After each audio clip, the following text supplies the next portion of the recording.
Hello, this is Billy Core from the Carolina Circle Mile Wiki. Tonight is Wednesday, August the 20th of 2014. And this is just a real quick video for YouTube user Computerkid1416. As you may remember, back in, I believe, April of this year, not too long ago, I sold Computerkid1416, my Packard Bell Legend 406 CD, and he loves it. He loves the thing to death, and he can't be happier with it.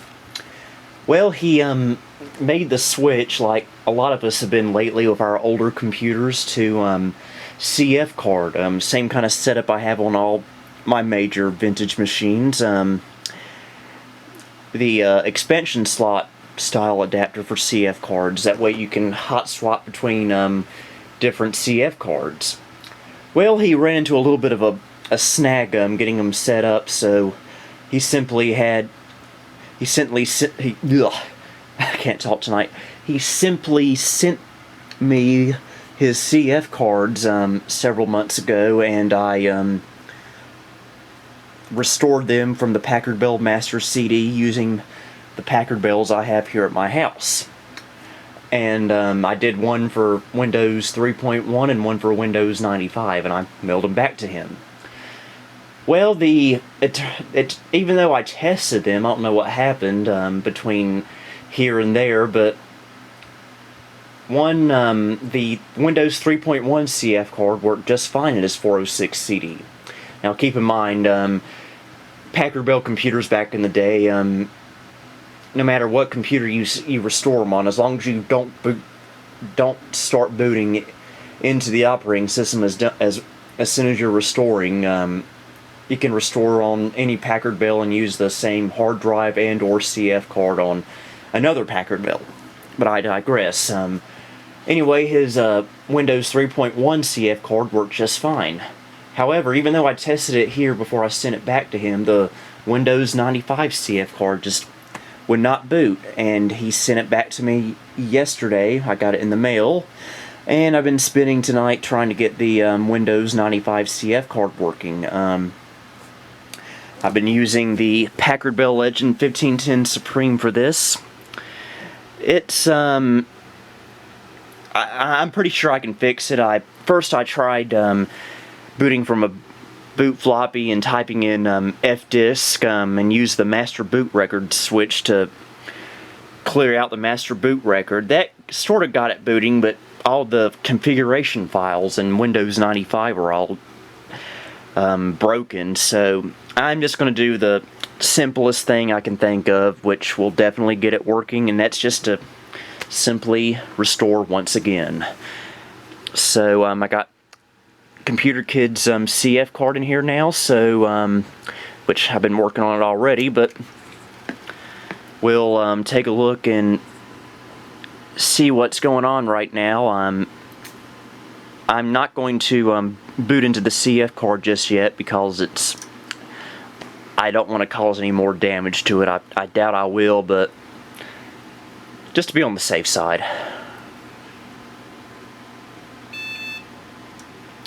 And speaking of the Legend 1510 Supreme, the TV tuner card is still working beautifully. In fact, I found a spare CF card, in fact here it is right here, about a week or two ago, and I installed Windows 3.1 on this card, and I even have the TV card running in Windows 3.1, if you could believe that. It's quite a sight to see. I might have to make a video about it sometime. Oh yeah, I've had this problem every now and then. You have to... takes a few tries for the boot floppy to get going.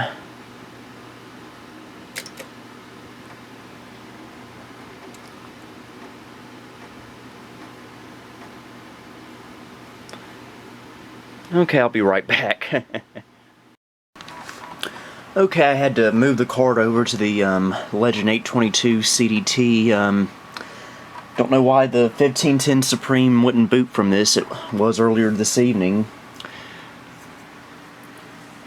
But, oh well, it's working on the 822.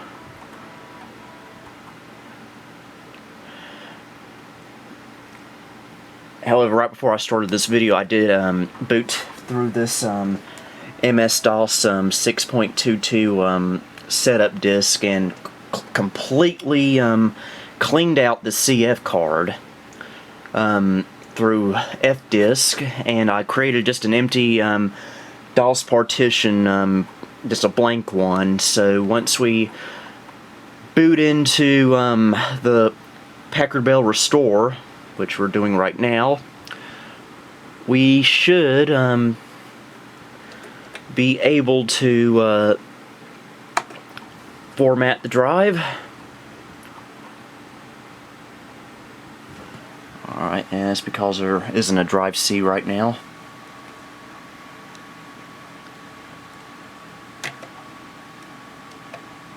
So let's just switch it to the A drive.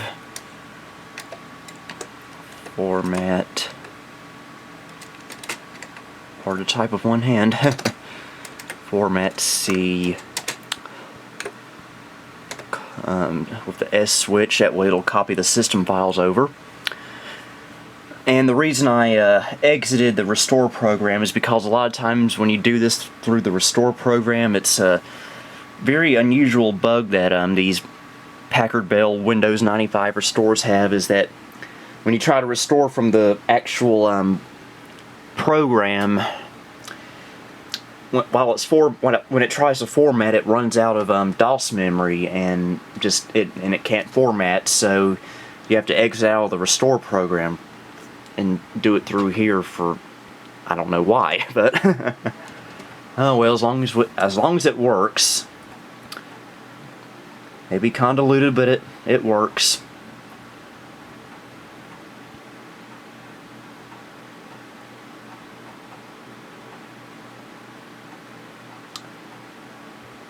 I'm just thinking about it. Yes. Wow, no time at all. Man, look at how fast that's going. System transferred, no volume label.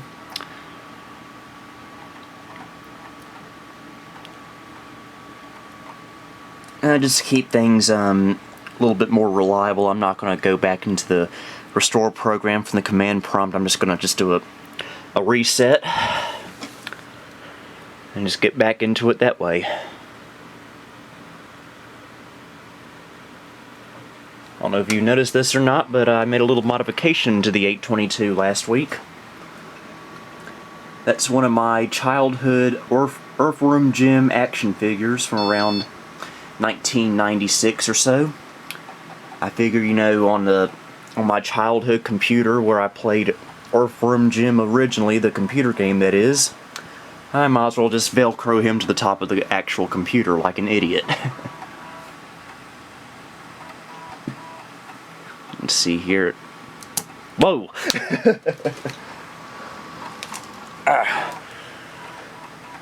I'll just pop his head back in. Go. Good as new. And yes, it was supposed to do that.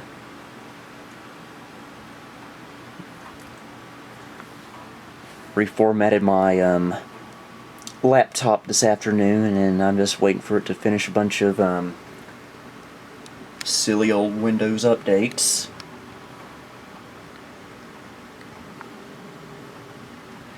I'm actually getting a brand new computer tomorrow. Well, not really brand new, but new to me. But I still consider it new because it's a modern computer.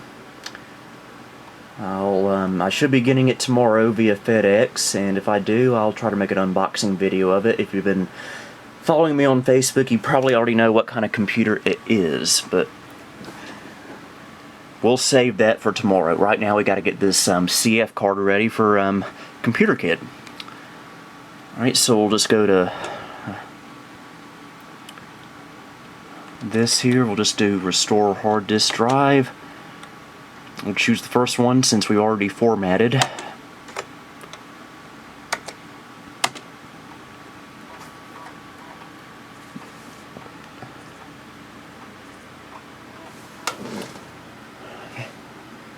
Oh, I've seen this screen so many times it's not even funny. Okay, I have to put in the format number. I believe the format number for his Legend 406 CD is 556001.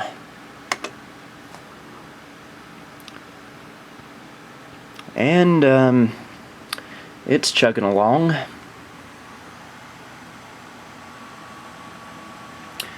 This will probably take about 15 minutes or so to do. Maybe not too long, since this is a 52-speed CD-ROM drive, and we're using a pretty fast CF card in itself, so this might not take too long, but I'll go ahead and pause the video anyway, and I'll be back in a few. Okay, it's completed. Restoration was successfully completed. Took about 10-15 minutes, about what I expected, so we'll go ahead and tell it okay.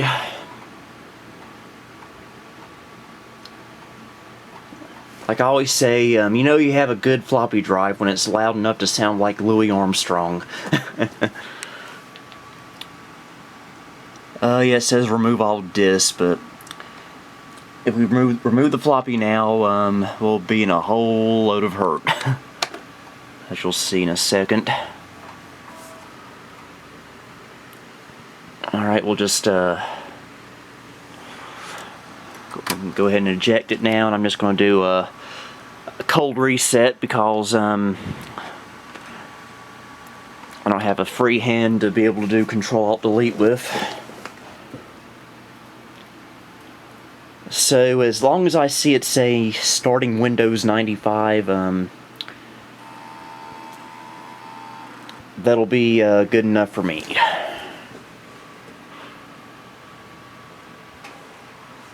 Because that'll be more than it's done before.